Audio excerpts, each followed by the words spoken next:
And here's Oh my gosh, the news. Thank you. Hey, Mr. Howe, you left your lantern in the fortress. I think you should get that.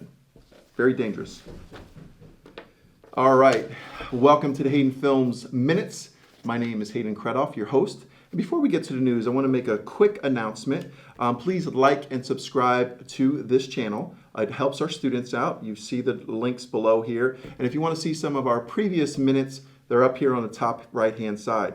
Now, just to let you guys know, our Hayden Films Minutes is brought to you by the Hayden Films 1.0 $10,000 screenwriting competition. We're going to have that linked below. So if you're a screenwriter, student, independent, professional, we're looking for all genres of screenplays.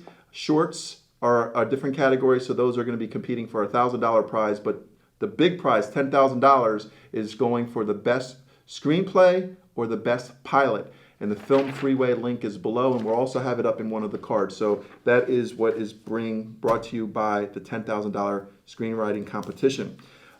We've also talked to you guys in the past about some of our internship programs, and we're going into a phase 2 research project that's going to start in January. And right now we're going to be looking for a web development intern, full stack web developer.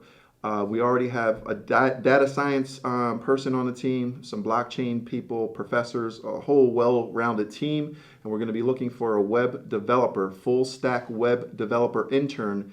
We'll also have a preliminary link below to our internship link. Click that if you want to already send over some of your information or your LinkedIn or your resume.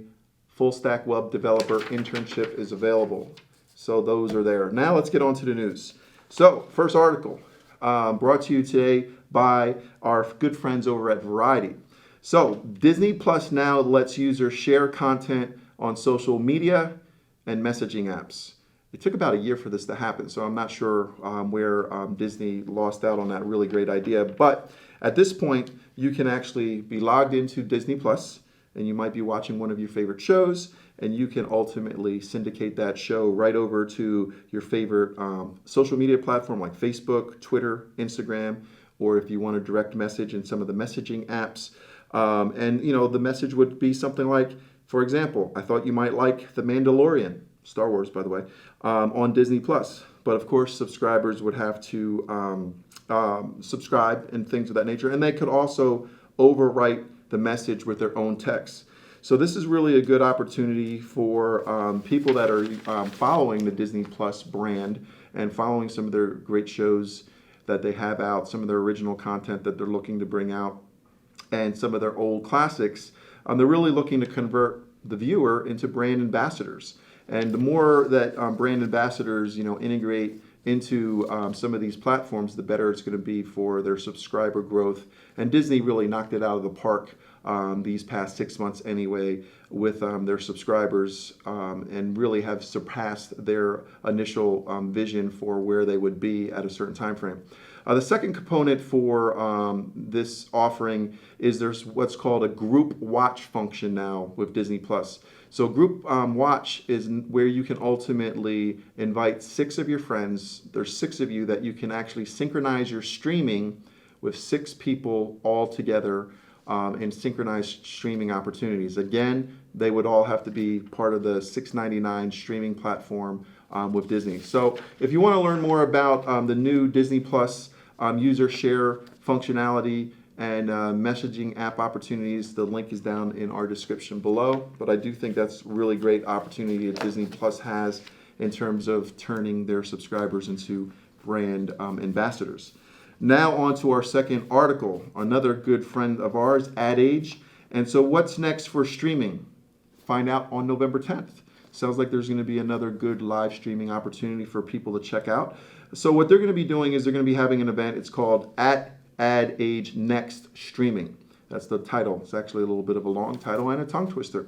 But they're going to be focusing on major marketeers, media execs, and agencies. They're all going to come together for a free event where you guys can log in, listen to some of these panel discussions, and really learn about where they think the market's going to go from a streaming perspective.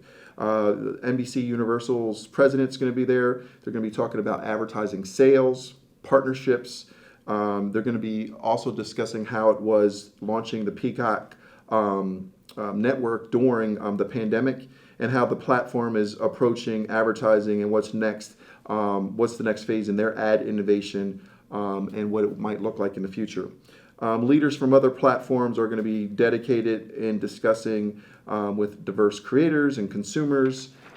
They're also going to be discussing how marketeers and media buyers are shifting their spend from traditional TV to over-the-top content.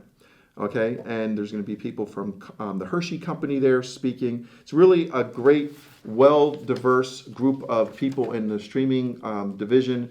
Obviously, we're really interested in seeing where streaming is going ourselves. We're doing a study ourselves.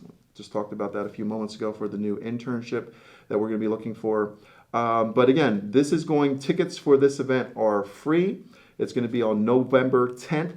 And what you need to do, obviously, is RSVP. The link's going to be on our description below. I would strongly recommend taking advantage of this opportunity to check out what their talking points are. Again, if anyone out there is looking to create their own streaming platform, one of the things that you should do as a person who's doing what we call SWOT analysis: strengths, weaknesses, opportunities, and threats. Going to these types of live, free, educational pieces will allow you to gather some more information, allow you to kind of test out your business model and see if it's where you want to go. Now on to our third and final article for the day. Now this is interesting since we were just talking about streaming, and this whole episode is in the realm of streaming. So Netflix raises prices in the U.S. And again, this is from our good friends, The Hollywood Reporter. So let's talk about what it's going to cost for your standard Netflix plan. So it's going to now cost $14 per month, and that's the standard plan. So what happens with the standard plan is you're able to watch on two screens at the same time, and you'll have the feature access is to Netflix HD library. So that's going to cost you about $1 more. It's currently about $13, and it's going to raise to about $14. The highest premium price plan, which is their premier plan, is now going to allow you to continue streaming on 4 screens, which also includes the Ultra HD programming. So, Ultra HD programming is like just what it says, Ultra. So it's going to increase by $2 up to $18 per month. Netflix is going to continue one of its lower offerings, which is the basic plan at $9 per month.